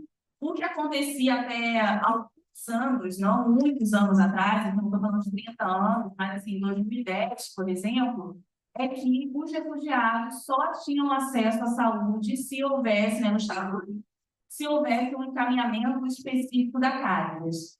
Isso foi negociado várias vezes, eles disseram, sem o documento da Caritas, nós não vamos fazer o atendimento. E aí isso chegou a um caso muito grave, que uma pessoa estava com dengue, passando muito, muito, muito mal, morava em Caxias, saiu de Caxias até a Caritas, que fica no Maracanã, para conseguir o papel. O que aconteceu foi que, no momento que ela chegou na Caritas, ela desmaiou. E aí, depois disso, né, houve uma conversa com o secretário municipal de saúde para dizer que a saúde é universal, isso está na Constituição, não faz sentido uma pessoa se deslocar de um município para outro para conseguir um papel para ser atendido e chegar aqui desmaiado, assim, de tão mal que ele estava. E aí, depois disso, as pessoas conseguiram ter um acesso direto às unidades básicas de saúde, UPA, hospital, etc. Mas só para dizer que isso aconteceu na última década, assim, há alguns poucos anos, esse documento ainda era necessário. Pode passar. Sobre educação, acontecia algo muito similar, né, das pessoas precisarem de algum encaminhamento da Caritas, as crianças, adolescentes, para serem matriculadas nas escolas. Em alguns casos mais graves, nós temos que ir até a escola para garantir que a matrícula fosse realizada. Então, esse cenário também já evoluiu, já mudou. Então, a gente já consegue hoje, né, uma matrícula que é feita de forma automática, online, e é claro que às vezes vai ser exigido documentos, né, serão exigidos documentos que não são necessários, mas a matrícula ela tem sido feita com um pouco mais de facilidade do que há alguns anos atrás. Sobre assistência social, como a gente imagina, né, muitos refugiados, eles chegam em movimento de deslocamento forçado, com pouca organização financeira, precisam de algum apoio inicial ali, que é através, né, dos programas assistenciais do governo. E aí, o CAD único, né, inicialmente, ele só aceitava o RG como documento de identificação, o que não permitia que os migrantes refugiados tivessem acesso ao CAD único e ao Bolsa Família. Então, nós temos que fazer reuniões em Brasília, porque, claro, o sistema está pronto, não tem o que fazer, foram muitos anos desenvolvendo o sistema. Então, nós fomos até Brasília para conversar com o governo federal, com os desenvolvedores do sistema, para garantir que o CPF fosse a forma de acesso ao CAD único e logo aos benefícios sociais. Isso foi algo que funcionou, né? Então, evoluiu e, de fato, eles conseguem se cadastrar no CAD único sem o RG. Outra mudança que tem sido progressiva é o acesso ao BPC, ao benefício de prestação continuada, que é destinado, então, a idosos, pessoas portadoras de deficiência. O que aconteceu, especialmente quando eu entrei na Caritas, os pedidos eles eram todos negados, simplesmente porque a pessoa era migrante. Nós tínhamos que, então, entrar com uma ação judicial para garantir o acesso ao BPC. Isso mudou, então, né, a gente tem um recurso extraordinário da STF que garante o acesso ao migrante. Então, é possível hoje que eles consigam, quase automaticamente, especialmente para idosos, o BPC, mas eu digo que é uma mudança progressiva, porque no site oficial do governo federal ainda existe ali uma restrição, pelo menos escrita, de que o benefício ele é apenas para nacionais brasileiros. Fora isso já é esperado pela lei de imigração e por uma decisão da STF. O acompanhamento pelo CRAS, e para falar sobre acolhimento institucional, ele depende do documento brasileiro. Esse é um dos maiores gargalos no tema de proteção. Acho que D'Angelo já falou um pouco sobre isso, mas nós não temos acolhimento específico para migrantes. Em geral, as pessoas não estão tão preparadas para atender. Vou dar um exemplo super rápido para vocês, mas é que chegou uma pessoa, um nigeriano que estava acolhido, e aí chegou uma pessoa da assistência na carta dizendo que ele seria desligado, porque claramente ele tinha um comportamento violento. E aí a gente perguntou qual era o comportamento violento. Ela disse que ele estava pedindo uma navalha, uma faca. E aí nós fomos falar com ele para tentar entender a situação, e ele falou em inglês que queria razor. E aí eu falei, mas para que você quer ele? Chuchê. Eu falei, então, na verdade, o razor pode ser navalha e faca, mas ele quer uma gilete, ele só quer se barbear. Então, assim, essas questões, né, que o D'Angelo falou, de às vezes ter uma equipe especializada, que entenda o idioma, que consiga ter um olhar de maior acolhimento, é muito importante, porque senão ele seria desligado por pedir para se barbear. E isso foi perdido ali na tradução. A gente pode passar? E aí, acho que só um quadro geral do que é necessário hoje para fazer o cadastro. Aqui, eu acho. Sobre o CRAI, eu vou pular porque o D'Angelo já falou, mas eu queria falar sobre esses espaços de fortalecimento. Então, a gente tem o CEIPARM, a criação no final dos anos 2000, um comitê de saúde para a população imigrante refugiada, o COMPARM, né, que é o Comitê Municipal. Esses espaços são muito importantes para que a política pública seja discutida com a presença do migrante e do refugiado, não só, né, dos operadores ali da política, e para que eles possam dizer quais são as questões principais que precisam ser, pensadas pela administração pública. E aí o CRAI, eu realmente vou pular. E aí, para fechar, só queria fazer uma fala rápida, né, que é algo que a gente tem observado ao longo dos anos, isso continua, que é um descompasso enorme entre a legislação brasileira e, de fato, o acesso ou a restrição, né, do acesso à política pública. A gente tem uma lei de imigração que é muito avançada, considerada avançada no mundo todo, a lei de refúgio, que também é considerada avançada, mas a gente tem inúmeras normas infralegais que violam essas leis, que restringem o acesso dessas pessoas aos direitos, inclusive o que tem acontecido hoje no aeroporto de Guarulhos. Não é nenhuma norma, né, uma nota técnica que impede os de serem realizados no aeroporto. Isso é algo que a gente já observa há muito tempo, ou seja, ter uma lei que garante o acesso, mas a prática não funcionar. Então, isso é um ponto de preocupação, acho que para os migrantes e para a gente que opera com incidência, né, e com apoiar esse acesso à política pública. Desculpa ter passado do tempo, obrigada.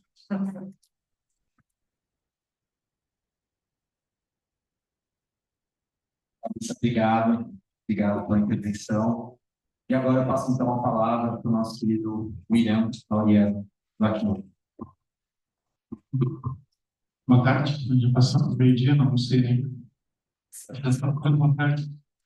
Obrigado, né, mais uma vez, por poder estar aqui com vocês. Então, é sempre uma alegria poder vir à PUC, poder trabalhar com os professores e os alunos da Cátedra Sérgio de Governo, que é um projeto do coração. Um abraço, assim, sempre. É sempre uma alegria poder estar aqui com vocês. Então, hoje, meu papel, talvez, aqui seria um pouco mais de no final já das falas, né? Boas falas, mas de tentar situar como que a gente pode imaginar ou perceber a situação do refúgio aqui no Rio de Janeiro, de repente a partir de uma perspectiva um pouco mais internacional, daquilo que o Acnur, dentro do trabalho que tem realizado no mundo, como que a gente pode então rever ou ver as possibilidades de atuação e de movimentos, de coisas que têm acontecido de resistência aqui no espaço. Então, é importante a gente ressaltar, né, nessa história, né, ao mencionar o Dr. Cândido aqui, essa história do refúgio, ela tem, né, um momento de criação de uma norma institucional internacional que garante, né, algumas pessoas de determinadas categorias, de determinadas situações, garante uma espécie de proteção, né? Então, esse instituto jurídico que garante essa proteção e que foi dado, né, eu acho que também, mas foi dado pela comunidade internacional, então, dentro de uma perspectiva daquilo que poderia, de alguma forma, não garantir o movimento, né, ou impedir o movimento de pessoas no mundo, né, dizendo que a soberania estatal e a possibilidade de fronteiras seriam mais importantes do que o deslocamento, mas dá a um grupo específico, né, a uma exceção ali, a possibilidade de um movimento mais livre, ou pelo menos um movimento mais regulado, né, no sentido de garantir a possibilidade de solicitar refúgio, né, numa determinada localidade, uma vez que a sua vida esteja em risco, esteja numa situação de violação de direitos humanos, né? Então, a norma do refúgio, ela aparece, pelo menos para mim, ela se coloca muito nessa restrição a impedimento do deslocamento, né, por um lado, e por outro lado, como uma forma de proteção de direitos humanos de uma pessoa que venha a ser considerada vítima, né, e que esteja ali nessa situação. Né? É igual que essas normas, elas não se colocam de maneira estanque, né, dentro de um contexto social, mas elas evoluem. Essas práticas evoluem tanto para espécie de emancipação, né, como expansão dessa garantia de proteção. A gente tem normas como a Declaração de Cartagena, documentos como a Declaração de Cartagena, processos, né, como o Pacto Global para Refugiados, que tentam, de alguma maneira, expandir essas possibilidades, expandir aquilo que venha a ser considerado essa proteção internacional a outros grupos marginalizados e que saem dessa definição clássica, né, de quesitos muito específicos sobre a proteção, sobre o que deveria ou para quem essa proteção se direciona, né? Garantindo, então, a um grupo maior de pessoas, a procedimentos simplificados, a forma mais rápida de garantir essa proteção num contexto, né, em que, como o Beto bem comentou no início dessa mesa, né, um contexto em que nós temos cada vez mais comunidades, nacionalidades e conflitos no mundo todo, né? 122 milhões, acho que agora no final, no meio do ano, a gente tem 122, 24 milhões de pessoas nessa situação. Muitas das quais, então, demandam um tipo de proteção ou precisam de alguma assistência, seja por um deslocamento interno, seja por um deslocamento, né, que venha externo, né, forçado, que venha a necessitar uma proteção internacional. Mas essas normas também, elas não estão só, né, elas não evoluem só no tipo de uma espécie de garantia ou de maior proteção, mas ela também está num contexto, né, de cada vez mais de diminuir as pessoas a quem a proteção do refúgio pode ser dada, pode ser de alguma forma garantida, né? Então, desde uma série de normas de impedimento de ingresso, notas técnicas, né, como foram ditas, enfim, uma série de normas de formas que os Estados, invenções que os Estados criam para não conceder o refúgio, mas para garantir proteções temporárias, garantir a necessidade de pedir refúgio em países seguros, um terceiro país seguro, enfim, é uma engenharia bastante intrincada ali de procedimentos, processos, para realmente impedir que a pessoa entre. Cenas como os barcos que tentam chegar pela Itália e outras formas de aeroportos, de impedimentos de aeroportos que estão pelo mundo, barato, por exemplo, tem um procedimento todo específico para a solicitação de refúgio em aeroportos. Então, essas normas elas acabam, de alguma forma, né, nesse sentido, né, horas mais protetivas, horas menos protetivas, mais restritivas, né, na garantia de proteção internacional, que demandam, né, pessoas e agências e organizações, pelo amor de Deus, e organizações como a aqui presente, né, organizações de refugiados, eles possam atuar, seja na localidade, mas, né, nas localidades, nos estados, a depender da competência de cada um e da possibilidade de ação de cada um. A Caritas tem uma atuação mais nacional, no sentido de que é membro do CONARE, né? O Estado do Rio aqui presente, tendo a sua abrangência territorial, e as organizações também de base comunitária, lideradas por migrantes e refugiados também, cada uma com as suas possibilidades de atuação no determinado tempo, faz com que a gente precise cada vez mais, então, estar atento, né, a essas mudanças e atento, é claro, a essas violações à norma e a maneira como o refúgio, esse instituto, que lá em 50, né, foi criado para garantir uma certa proteção, para que ele não possa haver se perder, né? E ele se perde de várias formas, né? Ele se perde no momento em que a gente passa a dizer que não posso pedir refúgio porque existem reis de tráfico, como a Catarina me disse, não posso pedir refúgio porque ou temos que limitar isso, porque não são só refugiados, são grandes econômicos, né? Então, quando a gente acaba construindo uma série de narrativas, né, dentro desse contexto, e misturando com alguns tipos dos movimentos, né, movimentos mistos, movimentos, né, deslocamento misto, então tem uma série de contextos em que a gente diminui, de repente, ou prefere, né, garantir uma diminuição das dificuldades de quem está em situação de deslocamento forçado em prol de outras narrativas. Então, essa vigilância desses conceitos é muito importante para a gente garantir, né, que pessoas que estão nessa situação, como os afegãos mencionados, né, que agora, desde 2021, tem pelo menos chegado ao Brasil por conta dessa retomada do Talibã, né? E aí, quando você atende essas pessoas, você vê, num determinado contexto, no aeroporto de Guarulhos, não sei se vocês se lembram das cenas dos afegãos que estavam acomodados ali no terminal, no mezanino da área B do terminal 2, em determinado momento eles construíram tendas eram excelentes, tapetes no chão, tapetes limpos, mas um deles me chama e fala, olha, eu preciso muito de um abrigo, né, porque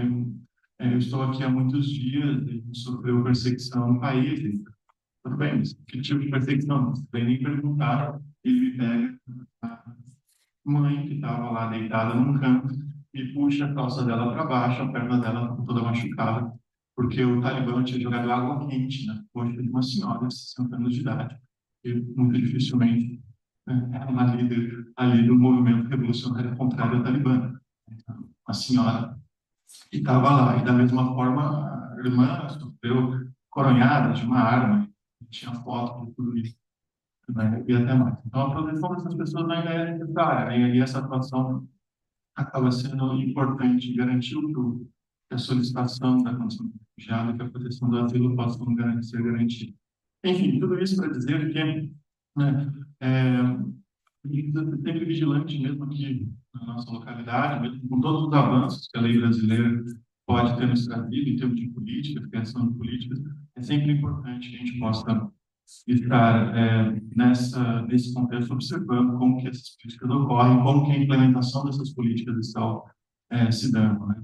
O próprio BPC, por exemplo, que a Larissa comentou, não sei se estudou esse novo normativo, e você precisa de carteira de habilitação, porque a biometria está dando por meio do documento do Detran, então você dá um passo para frente, dois para trás, e isso vai, de alguma maneira, sendo, né, constantemente uma luta constante para que essas demandas e serviços possam ser atendidos para as pessoas que estão nessa situação. Dessa forma, né, para terminar com o tempo, o que a gente tem percebido estudando todos é uma necessidade, talvez, de alguns pontos que o Acnur, em especial aqui no Brasil, tem apontado como uma forma de atuação nos próximos anos, né? A primeira, uma atuação a partir da comunidade, né? Entender onde são as comunidades, onde esses refugiados estão e trabalhar a rede a partir dali, né? Aqui no Rio de Janeiro, por exemplo, a própria PUC, né, pela cátedra, a Caritas tem feito um trabalho excelente no Morro do Banco, por exemplo, com uma comunidade venezuelana que veio de interiorização, né?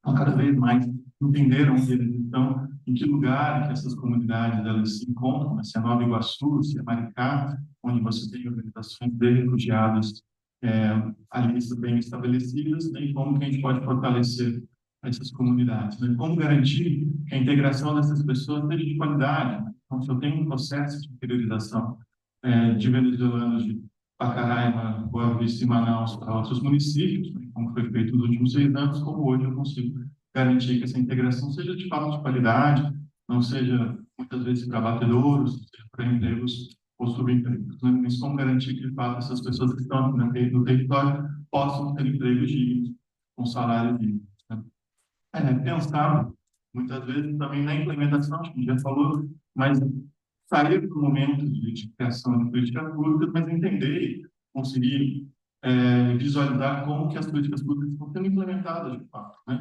Se, nos últimos anos foram muitos planos criados, né? Planos municipais, planos estaduais, mas aí o próximo passo da implementação é estar sempre atento nessa criação, né? E por fim, tema novo, né, que não tem sido tratado, mas que também cada vez mais virá a ser uma situação recorrente, como também essas mudanças climáticas, né, vão afetar a população. E já se colocou, né, então, no Vale do Itaguari, por exemplo, lá no Rio Grande do Sul, uma grande maioria da população venezuelana que já estava lá, já tinha se deslocado, né, saíram das suas casas na Venezuela, foram para Pacaraima, se deslocam de Pacaraima para outra cidade, devido à interiorização, de lá muitas vezes para outros lugares, até chegar em Porto Alegre, até chegar nessa região, como que esses eventos climáticos, esses desastres, geraram novos deslocamentos e fazem com que a população também sofra mais uma vez, né? Já estando num lugar seguro, ou aparentemente seguro, mas são forçados, então, a abandonar suas casas, né? Então, esses temas, acho que são temas de preocupação nos próximos anos, e possibilidade de atuação, né, de uma forma para garantir um pouco a proteção e integração dessas pessoas aqui no Brasil. Eu fico por aqui. Muito obrigado.